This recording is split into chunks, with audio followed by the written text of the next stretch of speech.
बच्चों, स्वागत है आपका एक नई वीडियो के साथ में। आज बात करेंगे हम पैथोलॉजी एंड टर्मिनोलॉजी का, जो आपका ईसीजी के अंदर एक अलग से पेपर है उसकी बात करेंगे।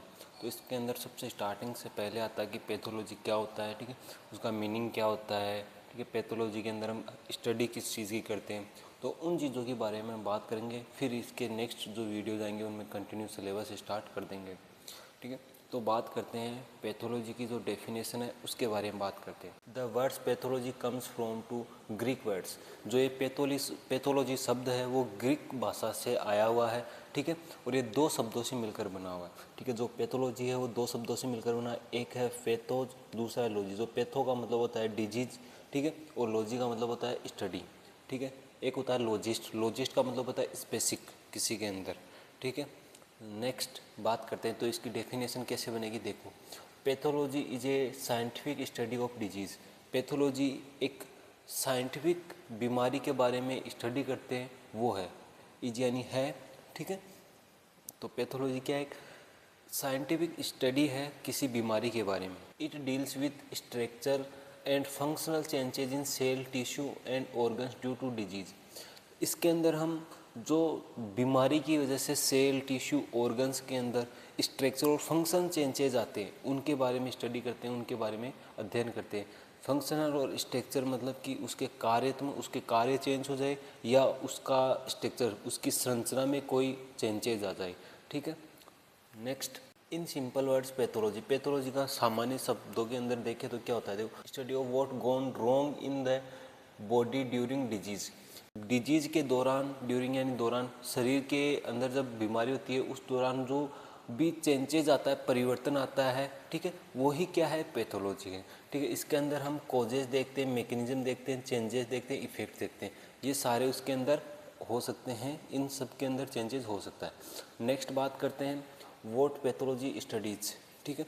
तो हम जो पैथोलॉजी के बारे में देखते हैं तो मोस्टली चार चीज़ों के बारे में देखते हैं, तो वो कौन कौन से? देखो, pathology explains any disease bye focusing on four main things, ठीक है। पैथोलॉजी के बारे में हम एक्सप्लेन करते हैं कोई भी डिजीज़ है, पैथोलॉजी है, पैथोजेंस की वजह से कोई भी डिजीज़ बनी है तो उन चार चीज़ों के अंदर एक्सप्लेन हो जाती है, उसकी चार स्टेज के अंदर मोस्टली। पहला आता है आपका इटियोलॉजी, दूसरा आता है पैथोजेनेसिस, नेक्स्ट आता है मॉर्फोलॉजिकल चेंजेस और लास्ट आता है functional development and clinical significant. तो पहले देखते हैं इटियोलॉजी। इटियोलॉजी क्या होता है? ठीक है, इटियोलॉजी का मतलब है कॉजेज ऑफ द डिजीज, ठीक है, मतलब कि बीमारी किस वजह से हुआ है, बीमारी का कारण क्या है। कोई बैक्टीरिया की वजह से हुआ है, वायरस की वजह से हुआ है, या ट्रोमा, चोट लगने से हुआ है, या जेनेटिक डिफेक्ट है, ठीक है, उसके पूर्वजों से वो आ रहा है, या केमिकल्स है, कोई केमिकल्स की वजह से उसको कुछ न कुछ बीमारी हुई है, ठीक है। तो बीमारी का कारण क्या है, ठीक है, वो है इटियोलॉजी के अंदर पढ़ते हैं हम, ठीक है। Next pathogenesis. पैथोजेनेसिस का मतलब है mechanism, sequence of events by which the disease develops, ठीक है। इसका मतलब है कि डिजीज़ है उसका डेवलपमेंट, विकास कैसे हुआ। जैसे मेरी बॉडी के अंदर कोई वायरस है, वो आने के बाद में मल्टीप्लिकेशन करता है, 2 4 होता है, 8 होता है, 10, अपनी कॉलोनियाँ बढ़ाता है, ठीक है। मतलब कि उसका विकास कैसे हो, वो अपनी बॉडी के अंदर आके बीमारी कैसे जनरेट करेगा, ठीक है। तो उसका जो एक प्रोसेस है, अपनी बॉडी के अंदर आके उसका विकास हुआ है, डेवलपमेंट हुआ है, उस चीज़ की स्टडी करते हैं, वो पैथोजेनेसिस के अंदर करते हैं। नेक्स्ट, मॉर्फोलॉजिकल चेंजेस के अंदर देखते हैं structural alteration in cell, tissue, organs, ठीक है। और इसके अंदर दो देखते हैं, gross and microscopic changes. Gross मतलब जो नेकलेड आई से हम देख पाते हैं, और माइक्रोस्कोपिक जिसे हम सूक्ष्मदर्शी की वजह से देखते हैं। तो कोई भी सूक्ष्मदर्शी की वजह से देख के उसमें परिवर्तन देखे, या कोई हमें नेकलेड आई से ही शो हो जाए, मतलब कि सरफेस बॉडी का कुछ भी हो चेंजेस वो शो हो जाए, ठीक है। Next, functional development and clinical significant. How these changes affect organs function and produce significant symptoms. ये लास्ट स्टेप है। इसके अंदर हम देखते हैं कि ये अपनी बॉडी के जो ऑर्गन्स है, सेल्स है, ठीक है, उनको कैसे अफेक्ट करता है, उनको कैसे प्रभावित करता है, ठीक है, और कैसे सिम्टम्स मतलब कि कैसे लक्षण आता है, ठीक है, अपनी बॉडी से बाहर, ठीक है, कि फीवर, जो भी कोल्ड हो, नोजिया, वोमिटिंग, ऐसे सिम्टम्स के आते हैं वो इसके अंदर आते हैं। तो ये 4 स्टेप हो गए। नेक्स्ट देखते हैं इसके ब्रांचेज या डिवीजन ऑफ पैथोलॉजी, ठीक है।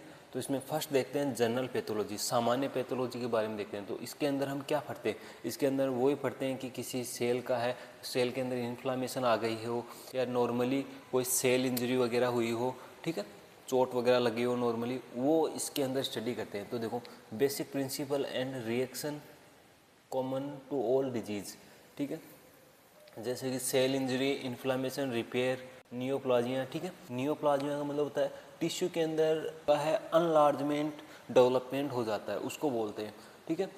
तो ये नॉर्मली है जो सेल इंजरी वगैरह, इन्फ्लामेशन, ये इसके अंदर स्टडी करते हैं। फिर आता है सिस्टेमिक या स्पेसिफिक पैथोलॉजी, ठीक है। सिस्टेमिक के अंदर हम जो है सिस्टम से जुड़े हुए जो डिजीज़ हैं उनके बारे में करते हैं, जैसे कि changes in specific organ systems, ठीक है, जैसे कि lungs pathology, heart, kidney, blood, etc, ठीक है। इसके अंदर हम लोग चेंजेस किस में देखते हैं भाई, या तो ऑर्गन्स में या कोई सिस्टम्स में देखते हैं, ठीक है। वो पैथोलॉजी कहलाएगी आपकी सिस्टेमिक पैथोलॉजी, ठीक है। नेक्स्ट आती है आपकी क्लिनिकल पैथोलॉजी, ठीक है। इसके अंदर क्लिनिकल का मतलब जो लैब से जुड़ी हुई हो, ठीक है, जो लेबोरेटरी के अंदर टेस्ट होते हैं उनकी बात करते हैं इसके अंदर। Lab based diagnosis using body fluid, ठीक है। इसके अंदर हम लैब के अंदर डायग्नोसिस करके फिर बॉडी फ्लूइड का डायग्नोसिस करते हैं, जैसे हम यूरिन कलेक्ट करके यूरिन एग्जामिनेशन करते हैं, ठीक है, या ब्लड कलेक्ट करके ब्लड का एग्जामिनेशन करते हैं, सीएसएफ का करते हैं, स्पुटम का करते हैं, सीर का करते हैं, ठीक है। मतलब कि जो लैब के अंदर करेंगे, माइक्रोस्कोपिक करते हैं या फिजियोलॉजिकल करते हैं, केमिकल करते हैं, जो भी एग्जामिनेशन करते हैं वो क्लिनिकल पैथोलॉजी के अंदर आता है, ठीक है। और ये अलग से सब्जेक्ट चलता है डीएमएलटी वगैरह के अंदर, ठीक है। नेक्स्ट बात करते हैं सर्जिकल पैथोलॉजिकल या हिस्टोपैथोलॉजी, ठीक है। देखो हिस्टोपैथोलॉजी, जहाँ आपको शब्द हिस्टो मिल जाए, हिस्टो का मतलब होता है टिश्यू, ठीक है, और पैथोलॉजी अभी बात की है स्टडी ऑफ डिजीज़, तो टिश्यू के अंदर डिजीज़ की स्टडी की बात करेंगे। तो देखो study of tissue, biopsy and surgical specimen, ठीक है। जो हम टिश्यू, बायोप्सी और जो सर्जिकल है उनकी स्टडी करते हैं इसके अंदर, ठीक है। नेक्स्ट बात करते हैं haematology, study of blood and bone marrow disorder. इसके अंदर हम ब्लड की स्टडी करते हैं और जो बोन मेरो है उसके अंदर जो विकार आ जाता है, विकार उत्पन्न हो जाते हैं, उनके बारे में स्टडी करते हैं, ठीक है। साइटोपैथोलॉजी, देखो साइटो का मतलब होता है सेल, ठीक है, पैथोलॉजी वही, पैथोलॉजी का मतलब स्टडी ऑफ डिजीज, तो सेल के अंदर कोई डिजीज की स्टडी करते हैं उसको बोलते हैं, तो स्टडी ऑफ सेल्स, ठीक है। तो सेल के डिजीज़ के अंदर जो स्टडी होती है उसको बोलेंगे, जैसे हम पेप स्मेयर बनाते हैं, ठीक है, वो किसी सेल का लेके पेप स्मेयर बना के एग्जामिनेशन करते हैं, वो आता है साइटोपैथोलॉजी के अंदर। नेक्स्ट आता है इम्पोर्टेंस ट्रम, ठीक है, इसकी के अंदर जो ट्रम्स यूज़ होगी वो होगी, कौन कौन सी ट्रम्स यूज़ होगी, जैसे कि लेजेंस, तो लेजेंस किसे देखो, any abnormal changes in tissue due to disease, disease की वजह से कोई भी अब नॉर्मल चेंजेज होता है टिश्यू के अंदर, उसको बोलते हैं lesions. Next disease, any deviation from normal structure और फंक्शन, कोई भी डेविएशन होता है नॉर्मल स्ट्रक्चर और फंक्शन से, जो नॉर्मल स्ट्रक्चर है, संरचना बनी हुई है और कार्य है, उनसे डिविजन्स हो जाता है, तो वो डिजीज होती है आपकी, ठीक है। नेक्स्ट पैथोफिजियोलॉजी के बारे में बात करते हैं, स्टडी ऑफ डिसऑर्डर फंक्शंस, ठीक है। इसके अंदर हम जो कार्य होते हैं उनका डिसऑर्डर के बारे में स्टडी करते हैं, उनके विकास के अंदर हम स्टडी करते हैं और उसे बोलते हैं फंक्शनल एसेप्टिक्स, ठीक है। नेक्स्ट बात करते हैं डायग्नोसिस, ठीक है, तो डायग्नोसिस के बारे में, डायग्नोसिस का मतलब होता है आइडेंटिफाइंग द डिजीज़, ठीक है, क्लिनिकल, लैब या इमेजिंग, ठीक है। इसके अंदर हम जो लैब वगैरह है या क्लिनिकल वगैरह, उसके अंदर किसी बीमारी का पता करते हैं, आइडेंटिफाई करते हैं, ठीक है, कोई बीमारी का आइडेंटिफाई करते हैं, उसे डायग्नोसिस बोलते हैं। प्रोग्नोसिस, इसके अंदर बात करते हैं एक्सपेक्टेड आउटकम ऑफ डिजीज़, ठीक है, मतलब कि रोग का एक्सपेक्टेड परिणाम देखते हैं इसके अंदर। नेक्स्ट होता है ऑटोप्सी या पोस्टमार्टम, ठीक है। देखो दो चीज़ होता है, एक होता है ऑटोप्सी, एक होता है बायोप्सी। बायोप्सी होता है वो लिविंग जीवित बॉडी का करते हैं और ऑटोप्सी है वो डेड बॉडी का करते हैं, ठीक है।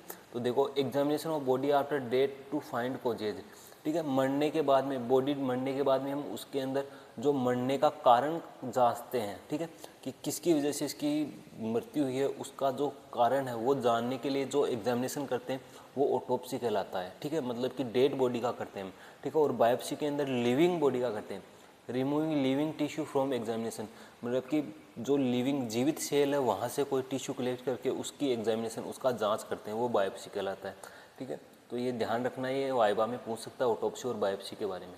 नेक्स्ट बात करते हैं कॉमन टेक्निक्स इन पैथोलॉजी, ठीक है, कौन कौन सी टेक्निक्स यूज़ करते हैं। पहला आता है क्रॉस एग्जामिनेशन।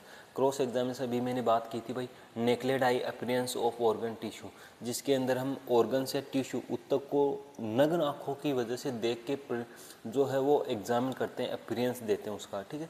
नेक्स्ट आता है हिस्टोलॉजी या माइक्रोस्कोपी, ठीक है, स्टडी अंडर माइक्रोस्कोप। इसके अंदर क्या करते हैं हम, माइक्रोस्कोप के अंदर स्टडी करते हैं, उसके बारे में माइक्रोस्कोप के बारे में इसका पता करते हैं। जैसे कि आपका एच एंड स्टेन एग्जामिनेशन हो गया, ठीक है, वो ग्राम स्टेनिंग हो गया, इन सब की वजह से जिसके अंदर माइक्रोस्कोप यूज़ करके उसका करते हैं। ग्राम स्टेनिंग के अंदर भी हम कोई भी एग्जामिनेशन लेते हैं, कॉलोनी बना के उसको माइक्रोस्कोप के अंदर देखते हैं, ठीक है। नेक्स्ट आता है स्पेसिकल स्टेन, ठीक है, इम्यूनोहिस्टोकेमिस्ट्री, मोलिकुलर टेस्ट्स जैसे पीसीआर वगैरह फॉर एडवांस डायग्नोसिस, ठीक है। ये जो स्पेसिफिक स्टेन्स होते हैं वो आपके आधुनिक के अंदर आते हैं, मतलब कि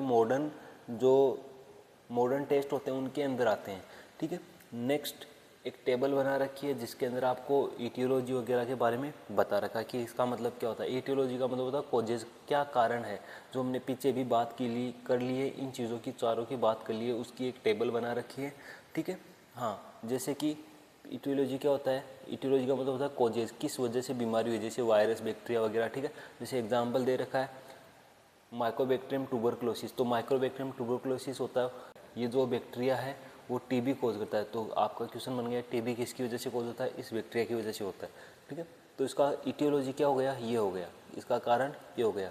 नेक्स्ट है पैथोजेनेसिस। पैथोजेनेसिस का मतलब था मैकेनिज्म, उसका मैकेनिज्म कैसा था, जैसे कि बॉडी के अंदर आया, वो कैसे फैल रहा है, डेवलप कैसे हो रहा है, ठीक है। तो कोई इन्फेक्शन था वो आके बॉडी में इन्फ्लामेशन करता है, ठीक है, ग्रेनुलोमा करता है, ये उसका पैथोजेनेसिस हो गया। Next morphological changes. Morphological changes के अंदर स्ट्रक्चर अल्टरनेट्स आता है, ठीक है। जैसे कि आपका caseous necrosis in TB lymph node, TB के अंदर लिम्फ नोड हो गया, नेक्रोसिस हो जाता है, तो वो क्या हो गया भाई, स्ट्रक्चर के अंदर चेंजेस हो गया उसकी के अंदर, ठीक है। नेक्स्ट आता है क्लिनिकल फीचर। क्लिनिकल फीचर के अंदर आता है साइन सिम्टम्स, मतलब कि उसके अंदर कैसे लक्षण आ रहे हैं। तो हमें क्या होता है, कफ होता है, फीवर आता है, ठीक है, वेट लॉस, वजन कम होने लग जाता है, ठीक है। नॉर्मली इसका बेसिक डेफिनेशन वगैरह हमने देख लिया। अब नेक्स्ट वीडियो के अंदर पूरा टोटली सिलेबस इंक्लूड कर देंगे, ये भी आपका सिलेबस के अंदर ही है, ये आपका पहला ही है, पैथोलॉजी एंड टर्मिनोलॉजी के अंदर पहला पॉइंट ही ये था आपका, ठीक है। नेक्स्ट वीडियो के अंदर नेक्स्ट बात करेंगे। ये जो पीडीएफ हमारे टेलीग्राम चैनल के ऊपर अपलोड कर दी है, जहाँ से आप जाके देख सकते हो। टेलीग्राम चैनल है A to Z medical science.